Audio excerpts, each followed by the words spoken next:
Hey everyone, quick heads up before we dive into the main video. Since I originally recorded this, I've had some afterthoughts about my financial plan, the tax strategies in it, the recommendations that have changed how I'm looking at things. So I decided to splice those fresh insights right into the relevant sections as we go through.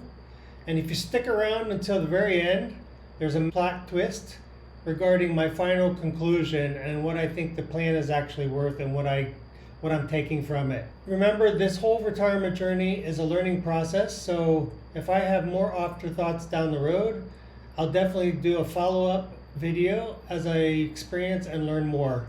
So stay tuned and let's get into it. Hey everybody, I procrastinated this video for too long now. Part of it is because this is a deep subject, and part of it is I needed to make it as useful to your time as possible. So I just paid $3,000 of my hard-earned income for a professional customized retirement plan. And when I opened up the final document and scrolled down to the algorithm probability of success, my heart stopped. According to their calculations, I have a 51% chance of success. And that is basically a coin flip whether my wife and I will run out of money before we die or not. So assuming a longevity of 85 for me and 90 for her, that's 25 years from now for me. The consultant wanted us to bump that up, but I said, I don't think so. That's not what statistics show us, and I think that's still pretty generous. So before we go into the weeds, I just want to make something very clear. This is 100% objective. It's an independent review. I am not sponsored by this group. I have no affiliate links with them, and I get absolutely zero financial benefit from this. And the reason I did this plan is because when I unexpectedly lost my job last year and retired early into Lao on a modest budget of under $1 million, I realized that I need help to navigate this transition of saving money and investing money to spending money and spending it wisely. To tell me what were my potential blind spots, and what I got was a combination of tax methodologies that could save me thousands, mixed with a few cookie cutter advice that completely falls apart when you live overseas. So today we're going to look at the good, the bad, and what I believe were some mistakes or things that I don't agree with within this $3,000 financial plan. So you can decide if you think you actually need one. As a quick sneak peek into my final opinion, I heavily view this process as something I wish I would have done maybe 5 years ago and then just updated it regularly with an advisor. So let me show you why. Just to quickly give you an overview to understand where I'm at. In early 2025, while I was still working, I had no idea that I'd be losing my job by the end of the year. I wanted a pulse on my investments, and I hired the same consulting group to do a one-off simple overview for $300. I thought it was excellent value for the money. It gave me a strong sense of their honesty and integrity. But by mid-2025, the budget cut hammer fell. I suddenly found myself heading into early retirement at full speed. I basically had only 6 months to prepare myself for a transition that I intended to delay for another 1 to 3 years of working, because my portfolio is just sitting on the edge of that 8 out of 10 risk level, and I needed to scale it back quickly so that I wouldn't put my portfolio at risk and my future at risk if I don't get another job, which is likely I won't. I went back to the same group, figuring that the consistency would help provide a seamless continuation. In retrospect, I don't think that consistency was there. The firm assigned me a completely different consultant, only 6 months on the team, so they treated this like a completely blank slate. I booked the appointment in December. I asked them if they could cut the $3,000 fee into 2 installments, and I felt it was very professional, very accommodating. They sent over a questionnaire and told me to link all my financial accounts and upload my documents. This was the first real critique.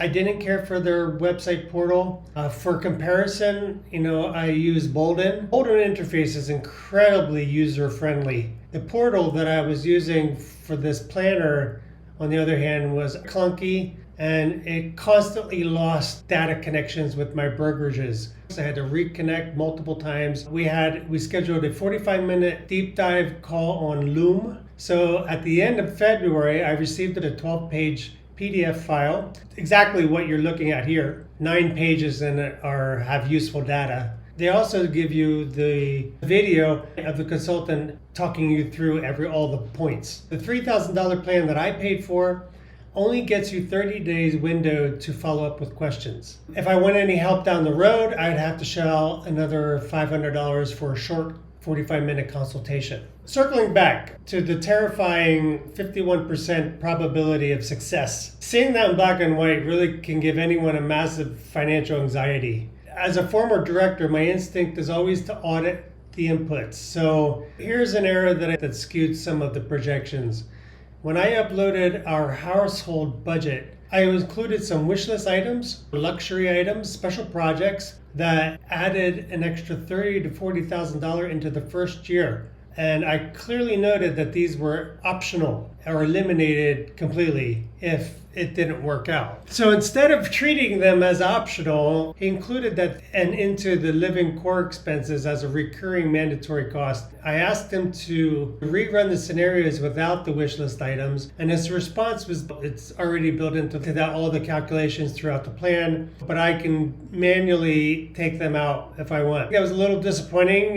For $3,000, I expected a high-end firm to provide the specific recommendation on how to structurally work those into the goals and into the plan down the line if things went well. So if you take absolutely nothing away from this video, remember this. Retirement is not really about your withdrawal rate, not about blindly sticking to a 4% rule. Retirement is entirely about how you withdraw your money and how you manage your tax brackets. Probably the number one priority to focus on. This is the area where the financial plan was the highest value. My finances are not overly complex. I don't own a chaotic web of real estate and alternative assets. What you're looking at here is part of the actual plan. You'll have this summary page of your key goals, and then they do a review of the assets that you had, and then they start going into the recommendations. The planner confirmed a progressive tax strategy that serves as my blueprint to pay zero federal income tax. And this is how the two-step strategy works. So in step one, because I file as a single, my standard deduction is $16,100. The planner's core strategy is that every year I need to withdraw money up to that amount. Because the progressive system gives you the baseline deduction, that $16,100 comes out tax-free. This becomes my base salary. The tricky part is I need to consider any kind of dividends, any kind of side income, any short-term gains. So it's really important to note that if any dollar goes over that amount, only the excess is taxed in the next bracket of 15%. That was a relief to hear. I thought that going over that amount just automatically moves the entire amount into the next bracket, and it doesn't. It's only what goes over. The step two on top of that base is the US tax code has a special 0% tax for long-term capital gains. Stock positions I might hold longer than 1 year. Just under $50,000 of pure investment gains per year. I can pull through $16,000 of my IRA and income and dividends, and then harvest about $50,000 in long-term capital gains. That'll give me a total investments of $66,000 a year to liquidate and put into my cash bucket while keeping my federal taxes bracket as absolutely zero. The trick is to track it as close as humanly as possible. Now, I wouldn't say this was groundbreaking because I think with a few hours of research or even just talking to my tax accountant, I probably could have figured that on my own, but it probably saved me a shortcut, and it also gave me the confidence to know exactly what to look for. So I know for sure that this is possible. Knowing my tax consultant, I wouldn't feel as confident. Because I don't currently have 2 full years of cash sitting in my buckets, I have to execute this very, very delicately. I couldn't build up my tax reserves last year because of only finding out my job loss later in the year meant that if I liquidated equities on top of my full salary, it would have pushed me into much higher tax brackets where the taxes would have been brutal. So I'm in a very delicate position right now because my cash buckets aren't ideally filled for a multi-year cushion. I have to max out the 66,000 limit this year and rely on a strong market by the end of the year, because I'll need to harvest another 1 to 2 years of expenses just to stay ahead. For those of you listening, learn from this experience. Do not end up where I am on day one. Even though my job loss wasn't my fault, you want to build up 2 to 4 years of living expenses in buckets 1 and 2 for your first day of retirement. Otherwise, you'll be dancing with the devil called sequence of returns risk. And I'm relying on a lot of hope and prayer. And I'm dancing with a big devil right now because the market is experiencing some major volatility this year. I'm forced to liquidate carefully because if I damage too much of my future compounding potential, that will really throw me into sequence of returns risk, and I can't afford that. Thought. So one of them is on the 0% tax bracket. While the goal is to harvest tax-free gains tax-free, my priority is to make sure I completely maximize that 0% tax bucket, even if it means I accidentally or go over a little bit or some. I don't mind paying a little 15% tax on the excess if it means I can successfully lock in profits during this recent bull market and use them to fortify my cash reserves, build them up. It's a delicate rope to walk because nobody knows when the bull market will end, but I'd rather pay a little tax to secure the real money I need now than to watch those gains disappear later. To protect that tax-free strategy, Planner's approach relies on the guardrails approach to spending combined with the 3-bucket system. So the asset allocation model he used breaks down like this. So bucket 1 is 1 year of living expenses kept purely in cash or a high yield savings account. You can see on this first bucket he has for me, he has $97,000, and that's wrong, because this is where he added the wish list. Ideal spending is around between $40,000 a year. The second bucket is for 2 years of expending, kept in a safe place, predictable instruments like bonds and CDs. Expected return rate is 3 to 5%. The rest of the portfolio stays fully invested in the stock market to generate longer-term compounding. Core idea is that every year your guardrails dictate your spending budget. Say this is my starting portfolio here, and if my portfolio swings up 20% on top of the starting portfolio, I can safely spend 10% more. Down 20% from your starting portfolio, spend 10% less. Here's where something got a little surprising. The planner actually recommended that I start my retirement with an initial withdrawal of 6%. And I was really shocked. 6% withdrawal is incredibly aggressive on a small portfolio,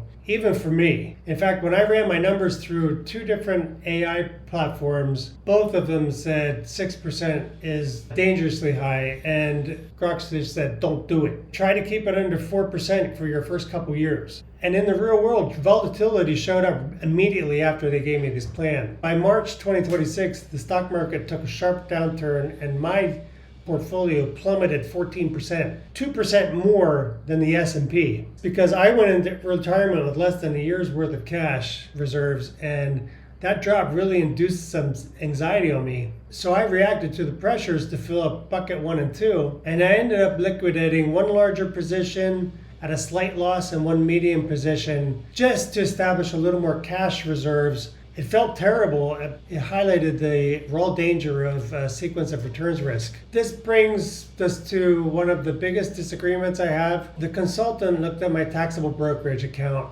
gave me a strict robotic list of 18 of my positions, told me I should liquidate immediately to buy bonds and build my cash buffer. This is the list of my positions at the time. Other than selling those 2 positions to handle my immediate anxiety, and I ignored his recommendation at the time. He gave me this plan in February. I was digesting it through March, and by the end of March, we had a 14% drop in my portfolio. It was very stressful. So the consultant's report criticized my portfolio for being very heavily over-concentrated in U.S. equities. He strongly urged me to diversify into international markets, but my portfolio isn't just a random basket of stocks I picked on a whim. Almost every position is very strategic. I track them in a spreadsheet, what I call my blueprint. The planner didn't look at the quality of the companies.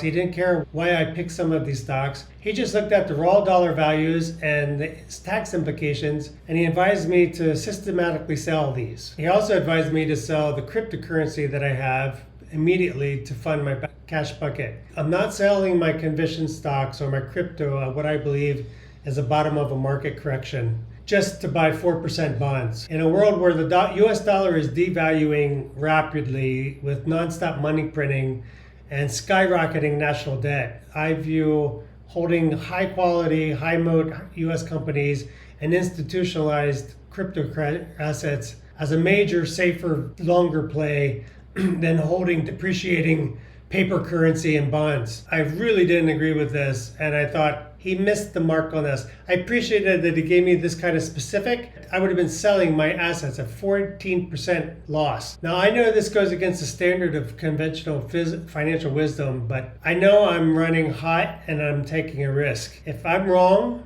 I will suffer the consequences dearly, but my portfolio is on the smaller side.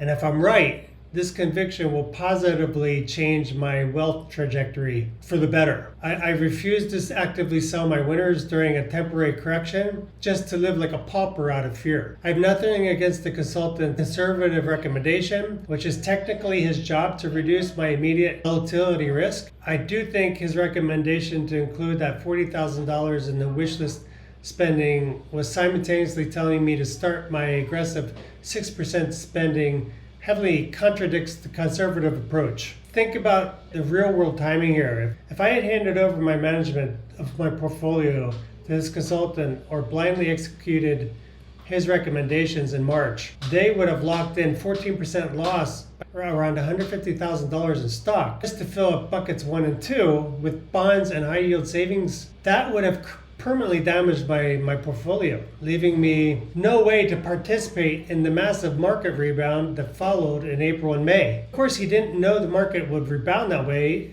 and neither did I, but I had a strong hunch it would, similar to what it did last year in April. By holding my ground, I didn't just benefit from the epic rebound. I've been able to build my cash reserves at my own pace as the market is gaining, so it really pays to know what you own and not to just blindly listen to the experts. Where I think the plan fell short, what I'm calling the expat gap. When you live international life, your financial needs are unique, and generic US-based planners simply isn't equipped to handle them. My two most pressing cross-border questions revolved around protecting my wife and navigating life in Southeast Asia. And I asked a direct question: will my wife inherit my Social Security survival benefits if I pass? He skipped over that question in the initial report. And when he looked into it, his conclusion was she will likely not. Now, I have 5 years to decide on Social Security and if I'm going to start taking it at